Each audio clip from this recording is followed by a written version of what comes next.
Assalamualaikum warahmatullahi wabarakatuh. Viewer, bersama saya Bayu Winarko di acara Ngobrol Pintar bersama Prof. Joko Santoso, SPPD KGH PhD. Beliau adalah guru besar Fakultas Kedokteran Universitas Erlangga. Selamat sore, Profesor. Selamat sore. Ya, terima kasih waktunya, Prof. Ya, kemarin saya membaca tulisan Profesor di Harian Kompas dan Media Indonesia mengenai tangkas melawan pandemi COVID-19. Menarik sekali, Prof. Mungkin bisa dijelaskan kepada viewer semua mengenai pemikiran Profesor terhadap pandemi COVID ini, Prof. Iya. Jadi kenapa disebut tangkas itu?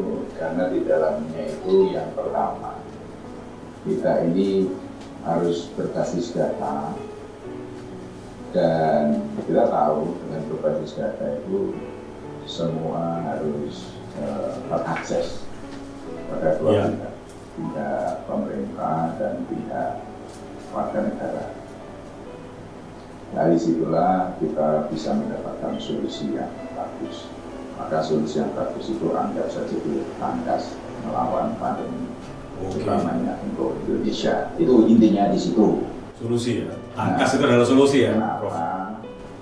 Kenapa kami tekankan demikian? Karena dilihat dari perjalanannya dari bulan Desember itu sampai ke awal Maret sampai hingga sekarang ini luar biasa. Bayangkan negara Eropa, namanya Italia aja sudah kedodoran dalam kaitan ini. Bahkan Amerika sudah melompati Italia dan melompati Cina itu sendiri. Itu artinya bahwa menghadapi COVID-19 ini jangan main-main. Meskipun sebelum-sebelumnya kita sudah bicara jangan main-main, tapi untuk yang sekarang ini lebih ditekankan lagi jangan main-main. Karena fatalitasnya itu yang awal dilaporkan itu berkisar 2%, kemudian meningkat lagi 3%, terus sampai perjalanan dari Januari, Februari, Maret bervariasi masing-masing negara. Kadang 8%, kadang tembus 10% lebih, termasuk Indonesia kembali lagi ke 8,9%. Itu menandakan bahwa COVID-19 itu memporak-porandakan hampir segala aspek kehidupan, tidak hanya di bidang kesehatan tetapi seluruh.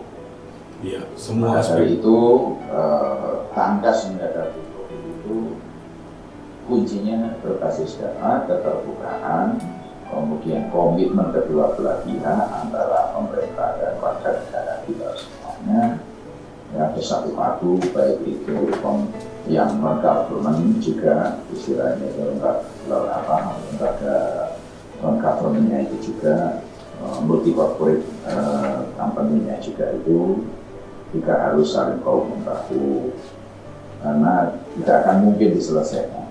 Dan yang lebih penting lagi mengefektifkan sistem informasi teknologi agar apa yang diedukasikan ke masyarakat atau diberikan penyuluhan ke masyarakat itu bisa disadari oleh setiap warga negara, akhirnya muncul kesadaran untuk berpartisipasi lebih aktif lagi. Karena kuncinya pada kedua belah pihak tersebut. Gitu ya. Ya, kalau selama ini sendiri bagaimana, Prof? Menurut pandangan Profesor terhadap penanganan yang dilakukan oleh pemerintah, khususnya dari sisi kesehatan masyarakat ya? Gimana menurut Profesor? Jadi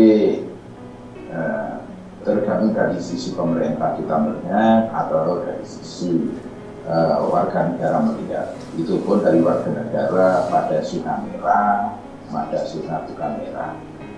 Ya. Mungkin jadi pada zona merah melihatnya itu mungkin harus dipacu lebih lagi. Nah, yang dari zona biru ya sudah semakin sport jantung, jangan-jangan ini masuk ke daerah zona biru sehingga biru jadi merah. Nah, kita tidak perlu berdebat tentang masalah ini, karena pada intinya semua menghadapi dilema kemanusiaan yang sama-sama beratnya. Betul. Kunci ini dilahirkan untuk semua pihak agar tidak saling salah menyalahkan.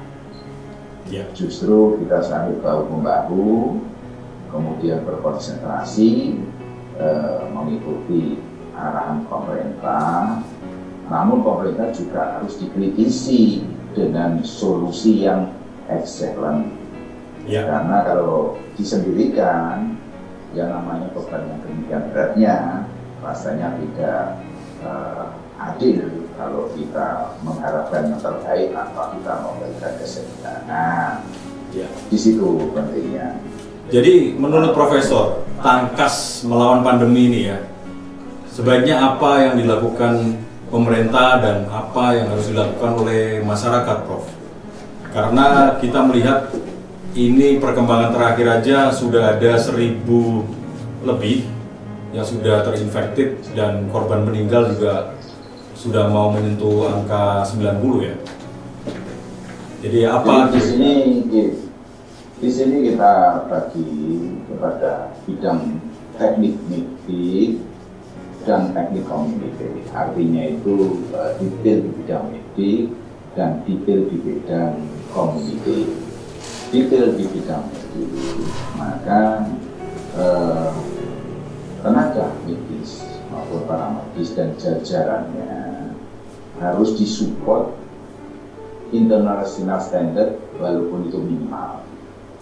Itu pokok. Jadi artinya itu alat pelindungnya, kemudian kesejahteraannya, karena dengan berjuang melawan COVID-19 ini ketika hatinya tenang, meninggalkan keluarganya tenang, maka keprimaan dalam layanan dan sementara menjaga kondisi keprimaan tubuhnya juga bisa didapatkan oleh masing-masing tenaga medik tersebut. Itu mengenai masalah alat pelindungnya. Lalu juga mengenai masalah support obat-obatan standar internasional maupun juga harus disiapkan untuk mengurangi fatalitas. Karena fatalitasnya ini akan semakin meningkat ketika kelompok usia 50 tahun ke atas, lebih-lebih di atas 70 tahun, maka angka recovery-nya itu mengecil. Nah, sehingga ini harus diperhatikan. Lalu kemudian mengenai masalah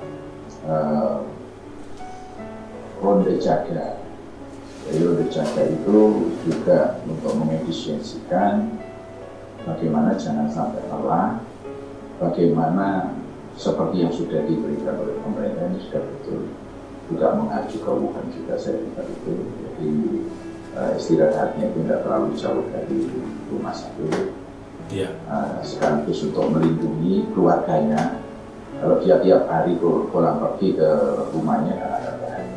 Iya. Jadi selama berjuang sekian minggu, mudah-mudahan 2-3 minggu itu bisa efisien.